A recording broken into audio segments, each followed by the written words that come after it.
Semua yang bisa dijelaskan oleh pikiran itu konsep bahwa kekosongan itu tidak ada, maka tidak ada manifestasinya. Kemudian kalau lampu ini kita nyalakan lagi, dia jadi terang. Nah, gelapnya kemana? Apakah gelapnya itu melarikan diri, bersembunyi? Dan ternyata gelap itu tidak ada memang, nggak bisa dicari. Kalau kita kehilangan uang, bisa kita cari. Kalau kita kehilangan kucing, bisa kita cari. Tapi kalau gelap itu menghilang, tidak bisa kita cari. Itu satu pertanda bahwa gelap itu tidak ada. Gelap itu bukan substansi. Sama seperti kosong, itu bukan substansi. Dia hanya konsep.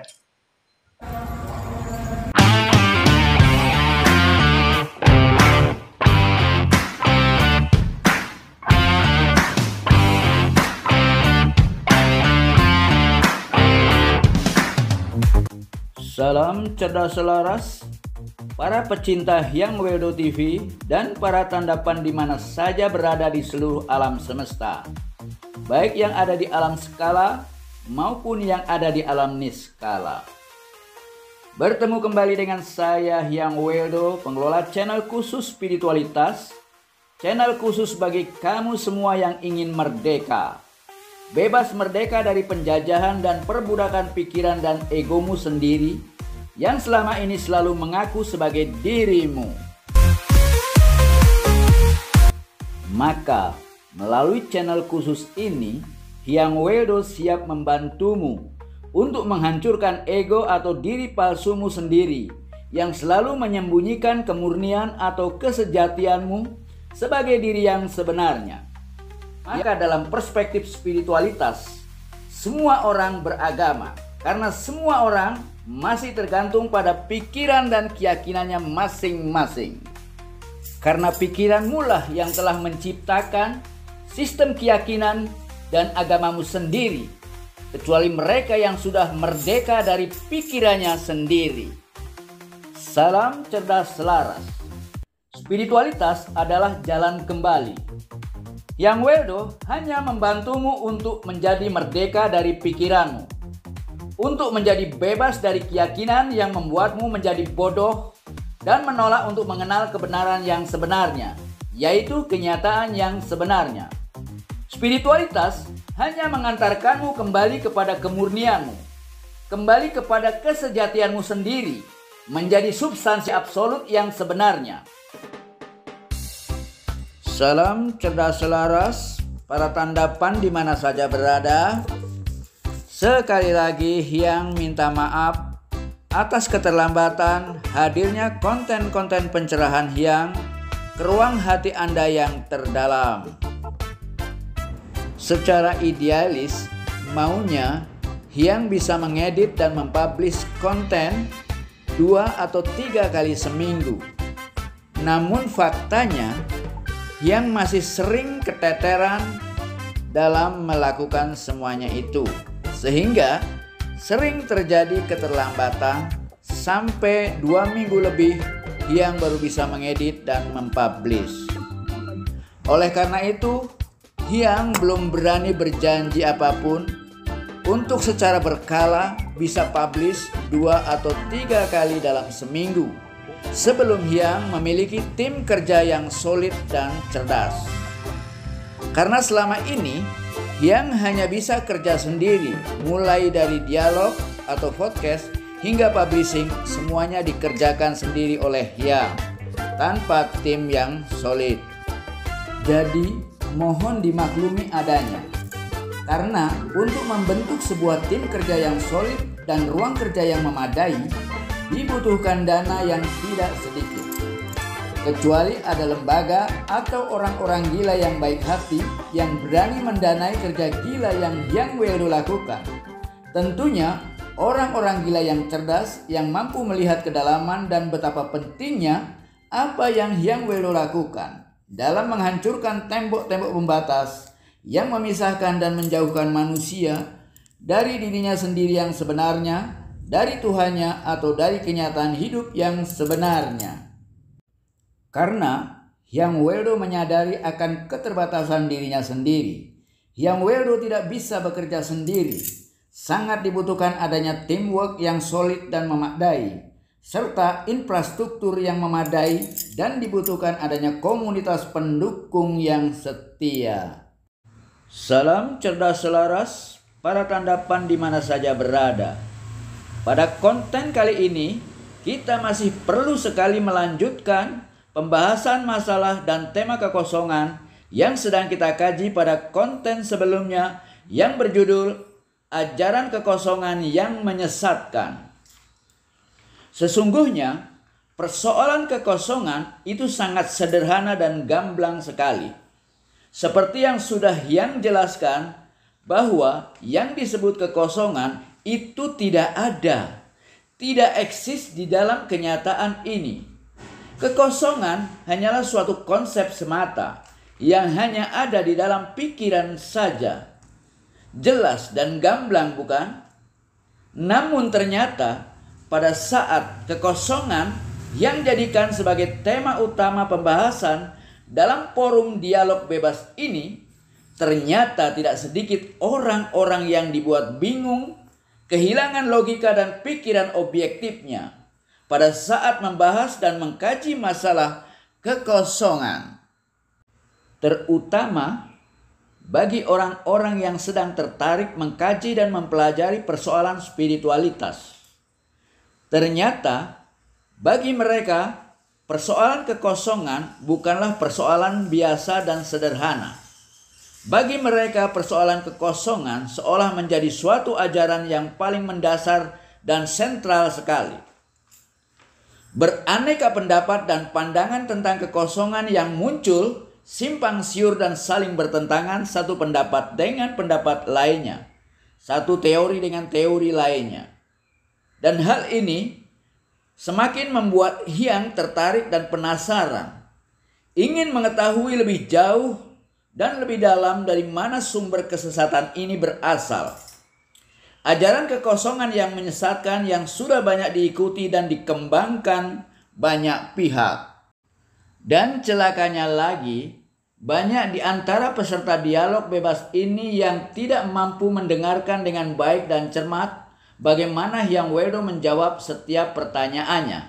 Karena mereka lebih fokus hanya ingin bertanya dan bertanya saja, dan tidak pernah memperdulikan jawabannya, seolah mereka tidak membutuhkan jawabannya. Atau mungkin mereka sedang melakukan retorika semata, karena sesungguhnya mereka hanya ingin menunjukkan kebenaran teori kekosongannya dengan segala logikanya yang sangat lemah dan tidak sistematik. Padahal konsep kekosongannya sudah terbukti lemah dan cacat dengan segala bukti logikanya yang palsu dan lemah. Tetapi mereka masih mengulang-ulangnya untuk mendiskusikannya kembali. Kebodohan semacam ini banyak menjangkiti pikiran orang-orang yang sudah teracuni oleh dogma dan doktrin kekosongan yang jelas menyesatkan pikirannya. Sehingga tidak sedikit orang-orang yang menjadi tersesat di dalam pikirannya sendiri. Silakan. Selamat malam. Bang Wildo, izin tanya tentang kekosongan.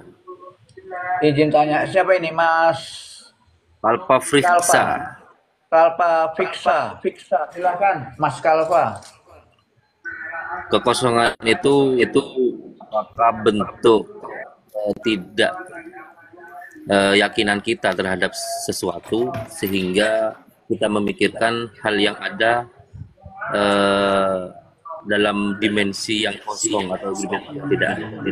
Bagaimana itu? Kekosongan itu sendiri apakah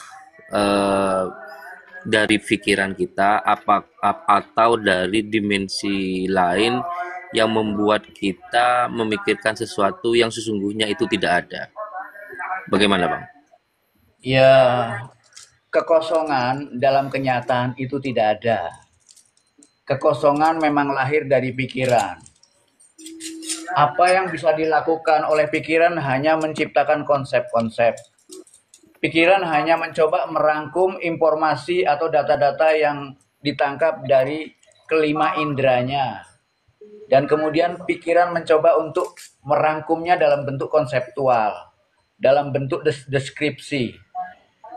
Jadi apapun yang apapun yang diungkapkan oleh manusia lewat mulutnya, yang keluar dari pikirannya, itu tetap konsep. Tinggal tergantung konsep itu ada atau tidak di dalam kenyataannya. Jika konsep itu tidak ada di dalam kenyataannya, berarti konsep itu sama sekali hanya dogma kosong, atau hanya sekedar dogma, tidak ada kenyataannya. Ya. Apakah kekosongan itu berasal dari ketakutan-ketakutan pemikiran kita saja, Bang? Konsep bisa datang dari apa saja. Dari keinginan, dari ketakutan, dari apa saja. Dari apa yang kita lihat, dari apa yang kita alami. Karena tugas pikiran tuh hanya menciptakan konsep. Tugas pikiran hanya mencoba untuk mendeskripsikan, mencoba untuk mendefinisikan, mencoba untuk menjelaskan. Semua yang bisa dijelaskan oleh pikiran itu konsep. Semua yang rumit dalam kehidupan ini, pikiran mampu menjelaskannya. Dan semua kerumitan itu lahir dari pikiran. Karena dalam kenyataan itu tidak ada kerumitan. Dalam kenyataan itu tidak ada yang rumit. Yang disebut kenyataan itu sederhana. Yang disebut kenyataan itu biasa saja. Berarti kekosongan itu hadir dari berbagai macam unsur dalam pemikiran kita gitu ya, Bang ya. Kekosongan nggak bisa disebut hadir. Kekosongan itu menjadi terpikir, ya gitu. Yang penting kekosongan itu menjadi terpikir. Kekosongan tidak pernah hadir karena dia Terus, tidak ada. manifestasi kekosongan dalam kehidupan kenyataan itu seperti apa, Bang?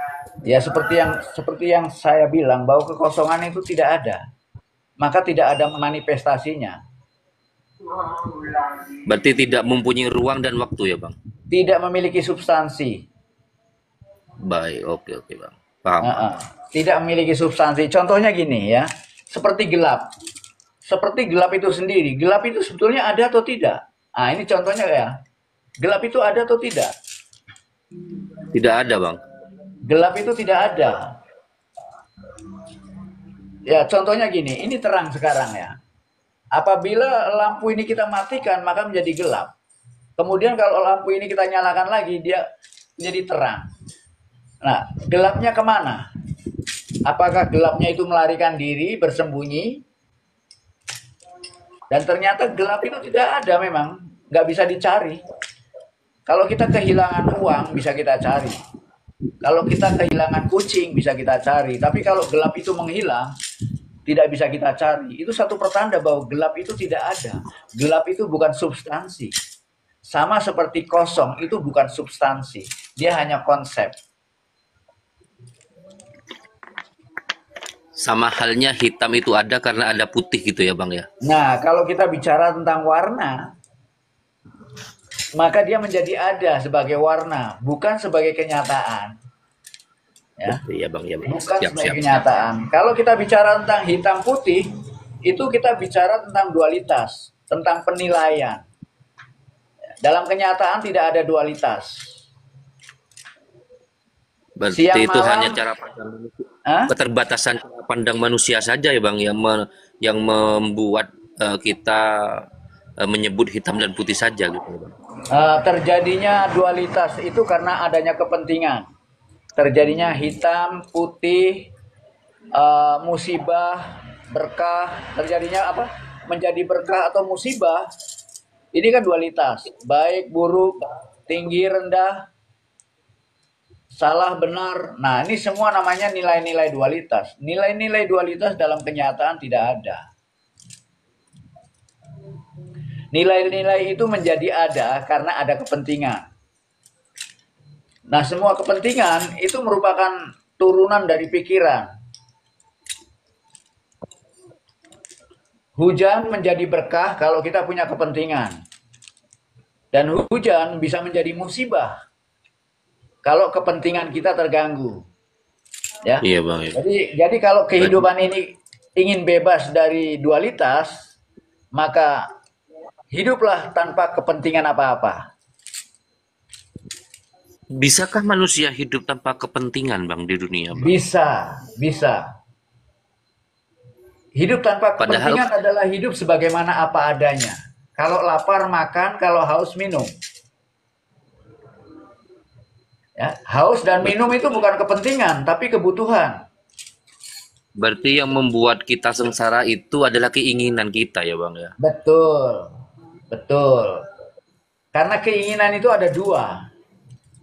Ya, keinginan itu ada dua, ingin menarik yang baik dan ingin menolak yang buruk. Iya, iya, iya. Ingin menarik yang baik, nah dengan adanya ingin menarik yang baik, dia selalu berharap. Kalau kita ingin menolak yang buruk, itu tandanya dia ketakutan. Dia takut pada yang buruk, maka dia berusaha untuk menolaknya. Maka kehidupan manusia selalu dibayangi oleh dua hal, harapan dan ketakutan. Nah, orang yang hidup selalu dalam harapan dan ketakutan, maka orang yang semacam ini hidup di dalam mimpi. Berarti sifat manusia itu menginginkan segala sesuatu yang anu ya Bang ya, yang paling Waalaikumsalam warahmatullahi wabarakatuh. Selamat malam, Pak. Selamat malam. Salam selamat datang. Rahayu. Malam, Rahayu, selamat Rahayu malam. semuanya. Selamat malam, Mbah Selamat malam. Mbak Weldo, selamat malam. Ya, Salam kenal. Izin nyimak ini, Mbah. Boleh saya bertanya, Mbak? Izin nyimak. Oh, silahkan Nyimak. Boleh. Saya mau bertanya, boleh enggak? Oh, boleh saja. Cuma ini tadi ada yang sedang berdialog. Apa yang berdialog masih ada pertanyaan atau gimana? Mas Kalpa. lanjut Bang. Saya ngikut Bang. Nanti kalau ada yang sesuatu yang masih menjadi ganjalan nanti saya tanya lagi Bang. Saya Oke. izin saya mau bernarasi yang. Bos, silakan. Siapa nih tadi nggak kelihatan? Silakan bernarasi. Ya, perkenalkan saya stay di Bali, asli dari Medan. Asli dari Medan. Nama aslinya Abdi Munte. Abdi Monte dari Medan. Izin bernarasi sekaligus Silakan. menyampaikan sesuatu dari apa yang saya pahami tentang kekosongan itu sendiri. Ya, monggo. Karena bagi saya kosong itu ada tapi tidak terlihat gitu. Kira-kira poinnya seperti itu. Sehingga kosong itu tidak tersentuh. Tidak bisa disentuh oleh apapun dan tidak bisa dilekati oleh hal apapun, termasuk dualitas itu sendiri. Kenapa saya katakan begitu? Saya bergerak menjalani perjalanan kosong ini bukan dari konsep apapun. Saya tidak membawa konsep agama, tidak membawa konsep pikiran. Jadi dalam hal ini saya mencoba dalam konsep suwung ibaratnya. Di mana saya petani sekali apa sih kekosongan itu gitu. Dalam bahasa Jawanya dipetani lah ibaratnya.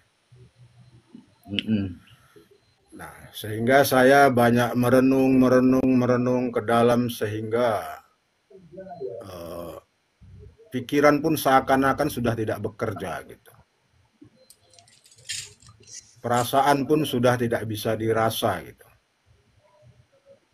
Sehingga terjadilah proses kosong itu yang dimana kesadaran masih ada, tapi berucap sudah seperti tidak bisa, bahkan melihat tubuh pun seperti sudah tidak terlihat. Kira-kira seperti itu analoginya, gambarannya. Sehingga pada situasi itu seakan terjadi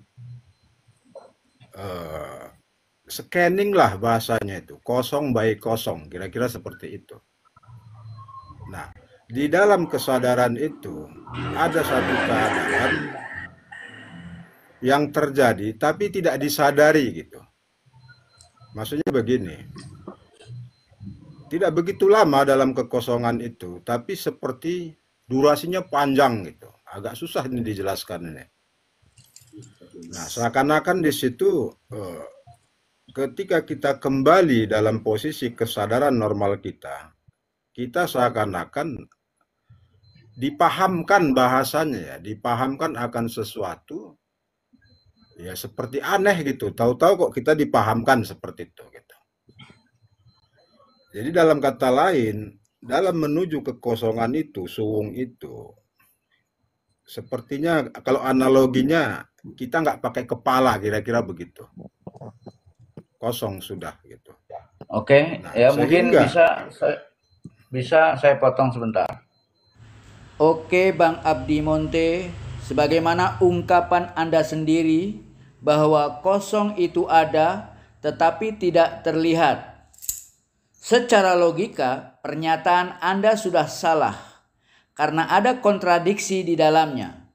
Kosong itu ada, sama dengan tidak ada itu ada. Pernyataan ini tidak logis karena ada kontradiksi di dalamnya. Pernyataan bahwa kosong itu ada adalah pernyataan yang menyesatkan, karena di dalam logika tidak boleh ada kontradiksi di dalamnya. Kosong itu ada sama dengan tidak ada itu ada. Pernyataan kontradiktif semacam ini jelas membingungkan dan menyesatkan. Atau jika istilah kosong itu hanya dipakai sebagai sebuah nama saja terhadap sesuatu yang ada tetapi tidak terlihat, seharusnya tidak disebut kosong atau tidak ada, melainkan yang ada yang tidak nampak. Jadi Bang Abdi Monte, kekosongan yang Anda alami, yang Anda pahami baru sebatas sebagai pengalaman subjektif Anda sendiri. Dan itu bukan berarti Anda telah mengalami kenyataan absolut yang sebenarnya. Karena kenyataan absolut itu bukan kekosongan.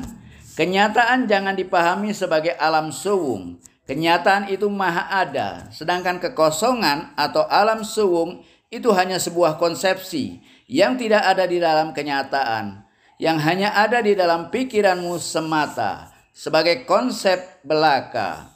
Pengalaman Anda akan kekosongan jangan dipahami sebagai pengalaman akan alam kasunyatan atau alam kenyataan yang sebenarnya, melainkan Anda hanya sebatas mengalami bagaimana pikiran Anda menjadi kosong tanpa aktivitas apapun. Seolah tidak ada pikiran sama sekali, bahkan terasa tanpa kepala.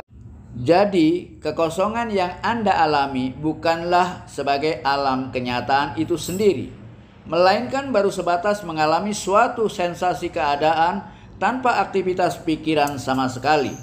Dan itu adalah keadaan dari pikiran Anda sendiri saat menjadi tidak aktif, saat tidak bekerja. Bekerja atau tidak bekerja itu sama saja nilainya dalam kondisi dualitas.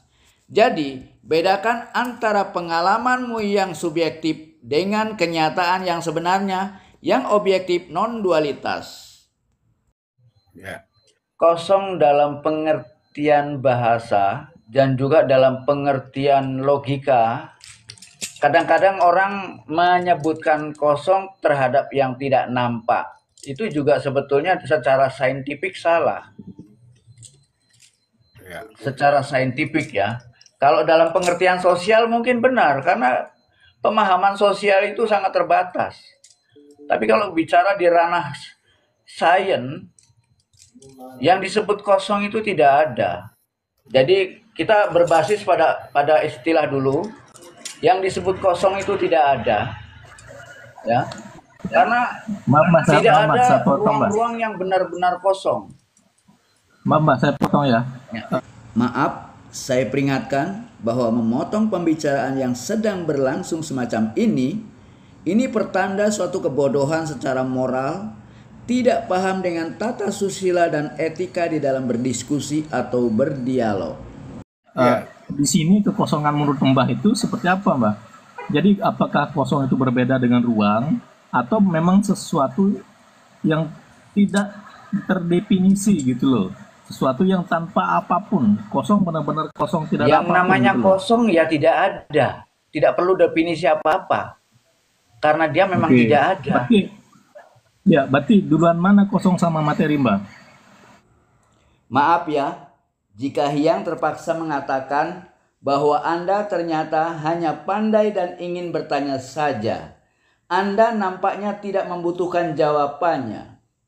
Jika Anda memang cerdas dan mampu mencermati semua perkataan atau jawaban Hyang, maka Anda tidak perlu bertanya lagi, duluan mana kosong dengan materi. Bagaimana mungkin membuat perbandingan antara yang ada yaitu materi dengan kosong yang tidak ada?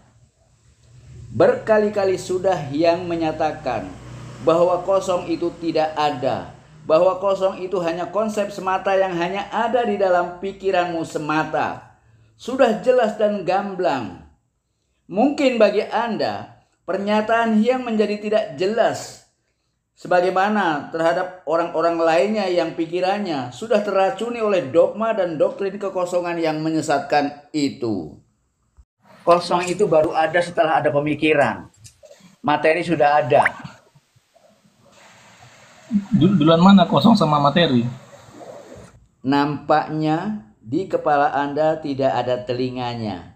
Anda hanya memiliki banyak mulut.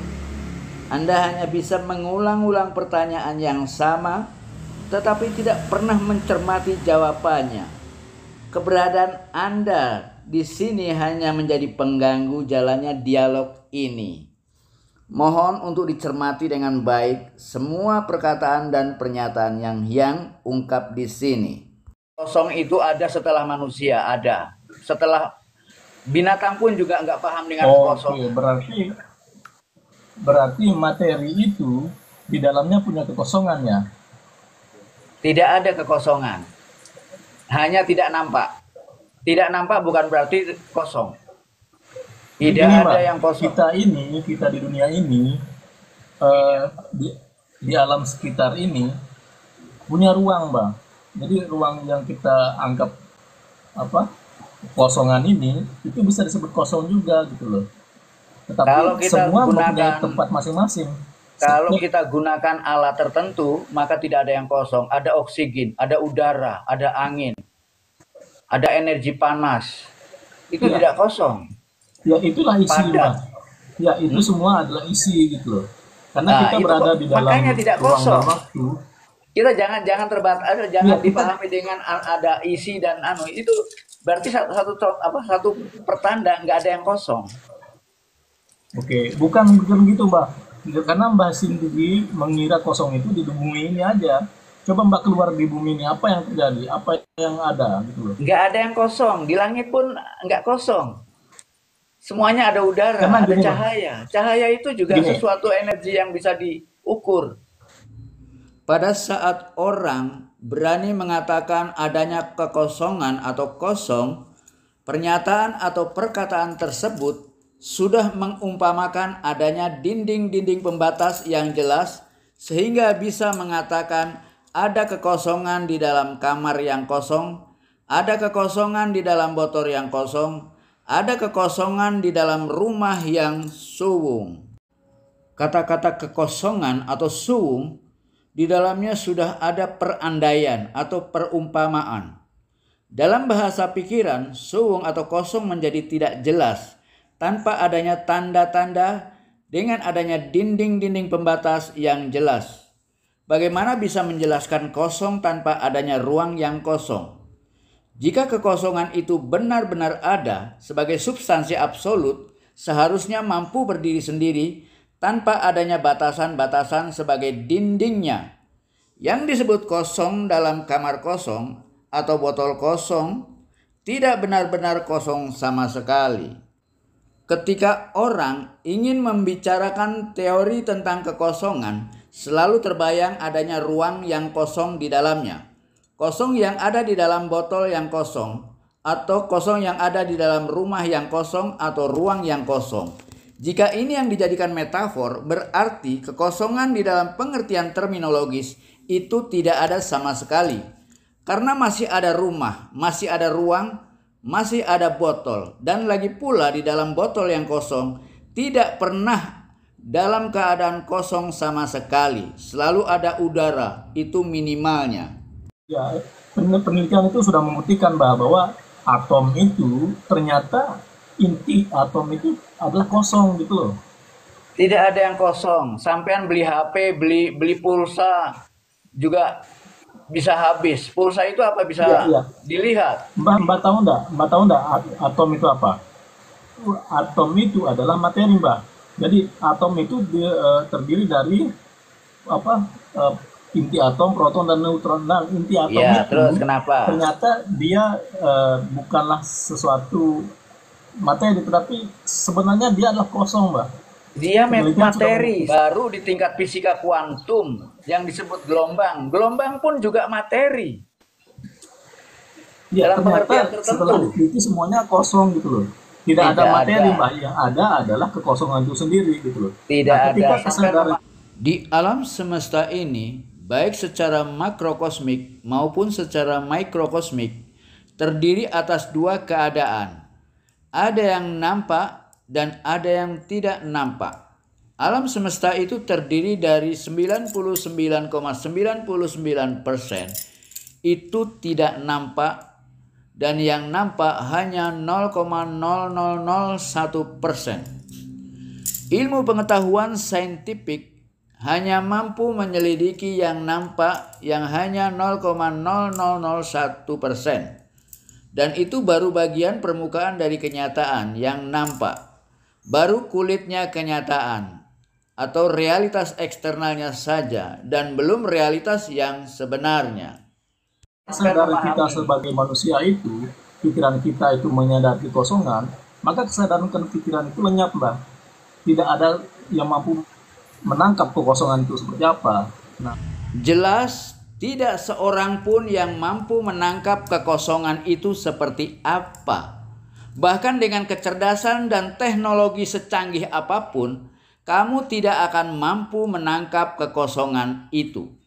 Jangankan manusia, apalagi seekor monyet. Tuhan yang Maha Kuasa pun tidak akan mampu menangkap kekosongan tersebut. Karena kekosongan itu memang tidak ada dan bukan apa-apa, kecuali pikiran yang bodoh yang rajin memberikan nama-nama kepada sesuatu yang tidak ada, sebagaimana orang menamakan kekosongan sebagai kosong atau suwung. nah seperti ketika Nabi Musa ingin melihat kebesaran Tuhan, maka dia ditampakkan kepada gunung, Mbak. Nah, kalau gunung itu masih tetap pada posisinya, maka kamu akan tidak bisa melihatku, gitu kan? Tetapi Ya, kesadaran itu Nabi Musa itu setelah melihat gunung itu lenyap gitu loh. cerita itu Kesadaran cerita Nabi Musa itu spiritual. kepada dirinya sendiri, maka dia itu Ya. jadi kosongan, Mbak. Itu Jadi cerita kekosongan itu bisa spiritual, didapatkan gitu loh. Nabi Musa dan lain sebagainya, itu cerita-cerita yang berkaitan dengan spiritualitas. Ya, itu buktinya bahwa kekosongan itu tidak bisa dipikirkan gitu loh. Kekosongan itu memang tidak ada. Jadi itu di situ aja berhenti.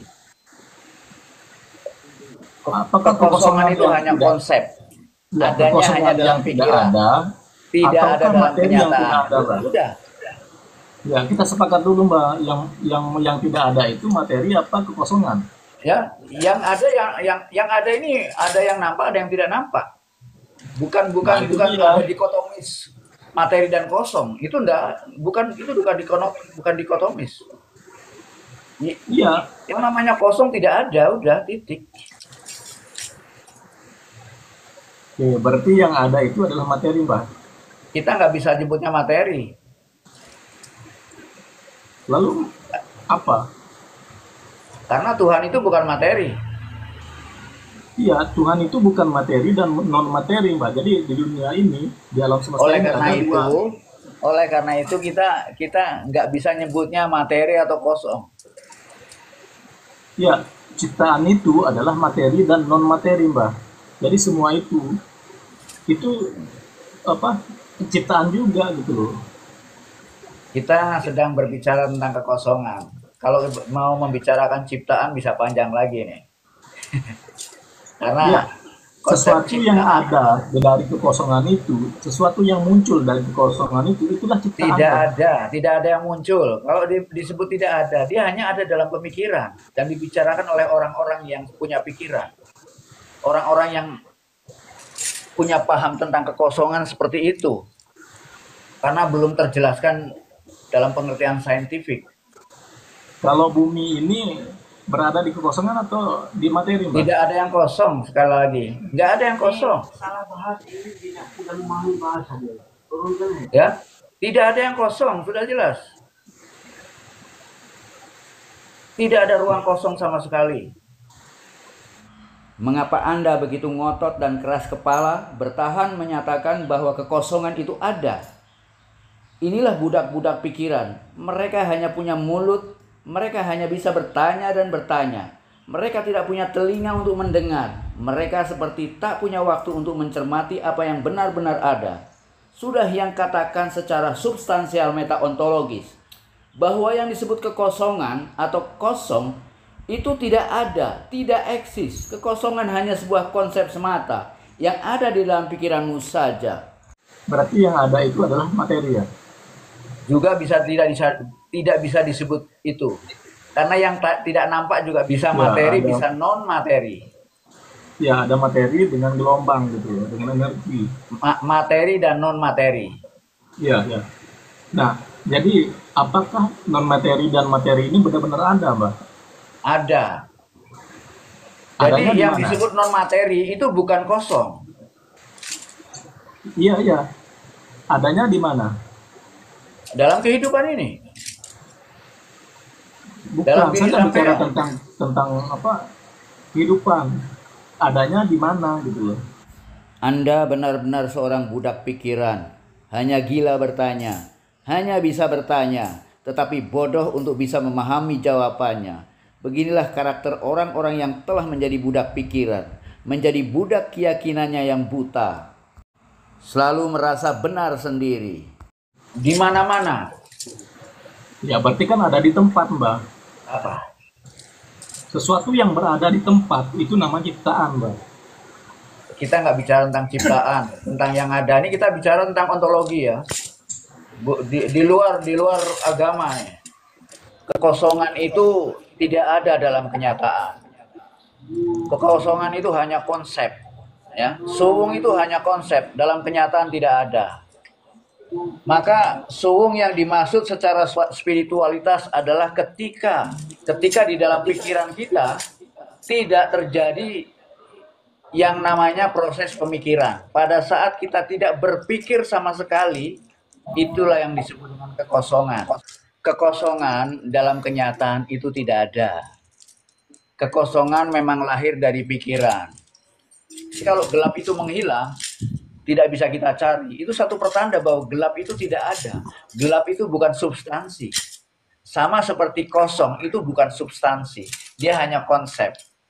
Yang berproses yang tadinya tidak ada dan menjadi ada, itu namanya kejadian. Kejadian itu bukan kenyataan. Ya, sampean lahir dan mati, siang menjadi malam, itu namanya kejadian. Kejadian itu terjadi dalam kenyataan. Kejadian sangat tergantung pada kenyataan, tapi kenyataan tidak tergantung pada kejadian. Kalau menurut saya, Mbak, ini adanya planet-planet yang tadinya tidak ada menjadi ada, yang tadinya kecil kemudian berkembang, itu pun juga kejadian. Nah, benar.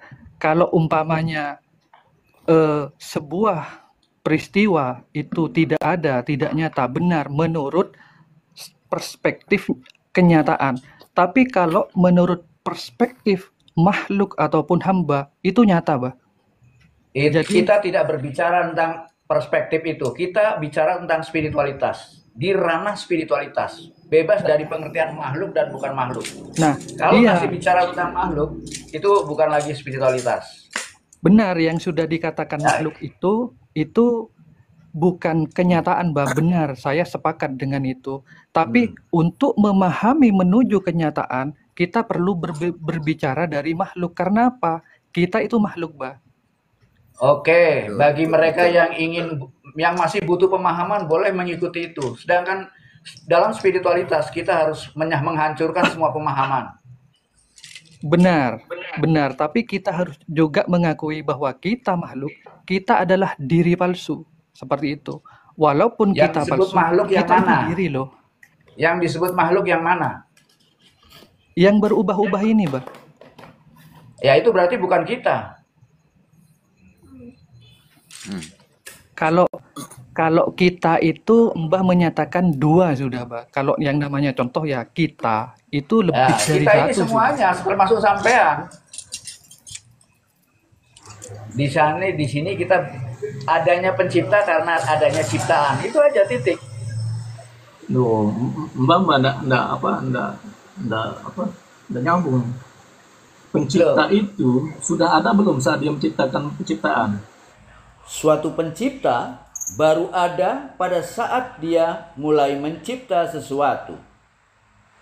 Pada saat Hyang mulai melukis, pada saat itu Hyang mulai bisa disebut sebagai seorang pelukis. Jadi sebelum melukis, seorang pelukis belum ada. Pelukis dan lukisan lahir bersama-sama. Pencipta belum eksis sebelum menciptakan sesuatu apapun. Pencipta dan ciptaan muncul bersama-sama dan lenyap bersama-sama. Keduanya saling tergantung, tidak bisa lepas dan bebas yang satu dari yang lainnya. Itulah hukum yang berlaku di dalam alam fenomenal. Yang satu tergantung pada keberadaan yang lain. Begitulah alam perubahan yang tidak kekal, sebagaimana dirimu dan pikiranmu. Salam cerdas selaras. Oke, sahabat-sahabat Tandavan di mana saja berada. Persoalan pencipta dan ciptaan akan kita bahas secara khusus pada konten yang akan datang.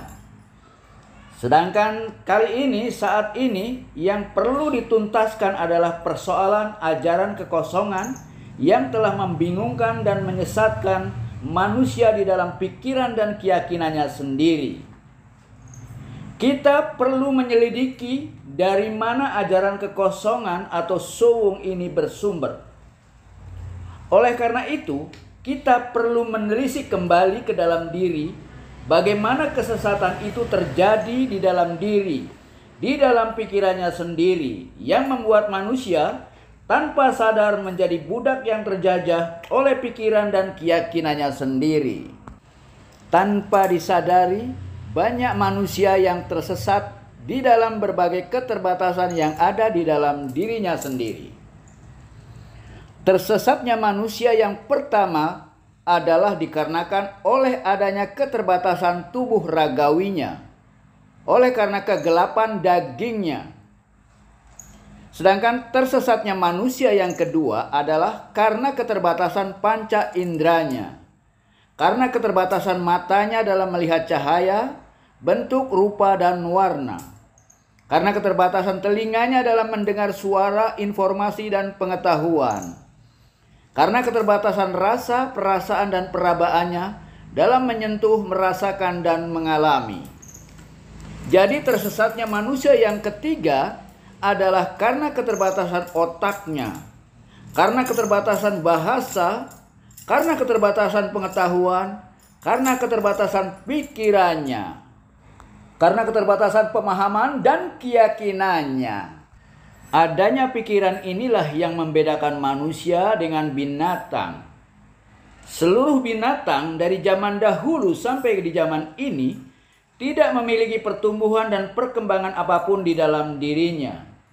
Tidak sebagaimana manusia, Homo sapiens, sekalipun binatang dan Homo sapiens sama-sama memiliki otak.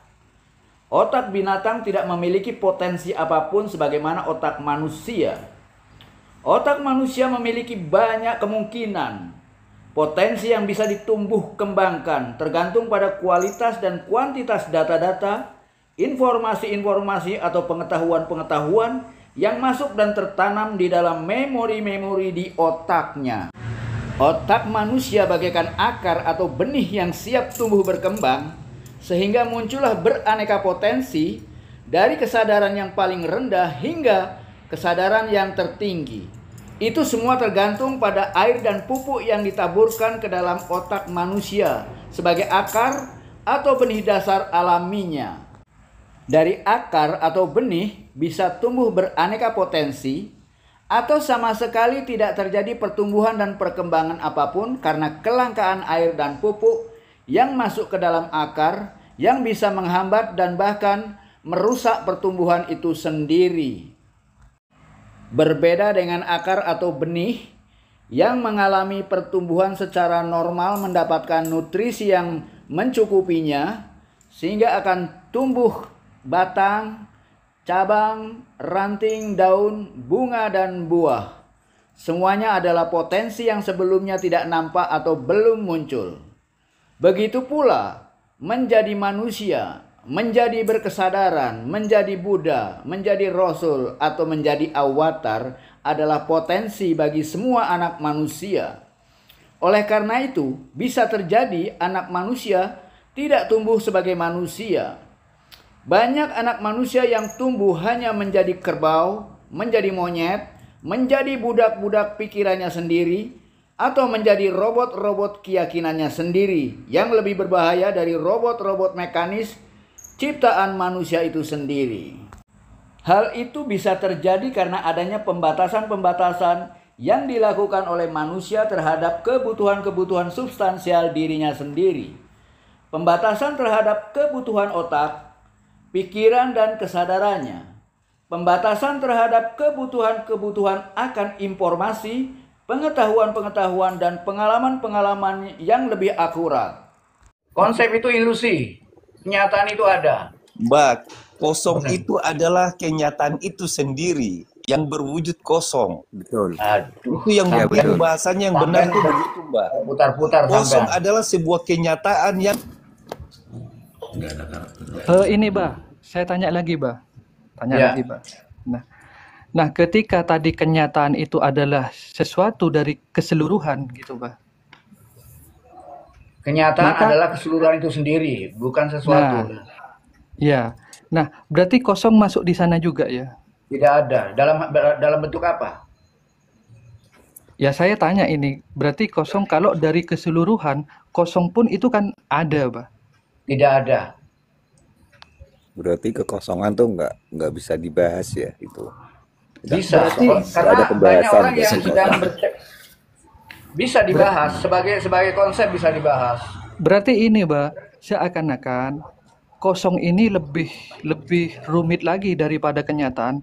Sedangkan Mbah tadi kenyataan itu bisa dijelaskan dengan gamblang, tapi ketika masuk pada sebuah arti kekosongan ini seakan-akan tidak ada pembahasan gitu, Pak. Tidak ada kata-kata, tidak ada pembahasan. Oleh karena itu, semua yang rumit itu bukan kenyataan. Karena kenyataan itu sederhana. Assalamualaikum.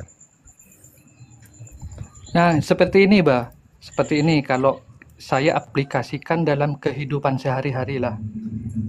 Nah, kalau saya melihat bintang dari jauh seakan-akan sederhana, Bah.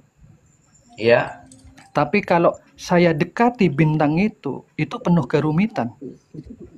ya. Nah, Itu namanya sampean masuk ke dalam batasan keterbatasan panca indera sampean. Akhirnya melahirkan dualitas, jauh Nah. dekat.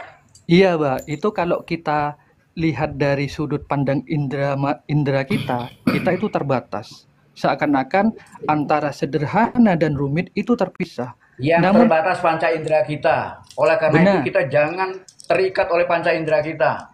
Benar, Bah, benar. Saya setuju dengan itu. Namun pada kenyataannya kesederhanaan itu berpadu dengan kerumitan, Bah. Itu Kesederhanaan dualitas, tidak ada.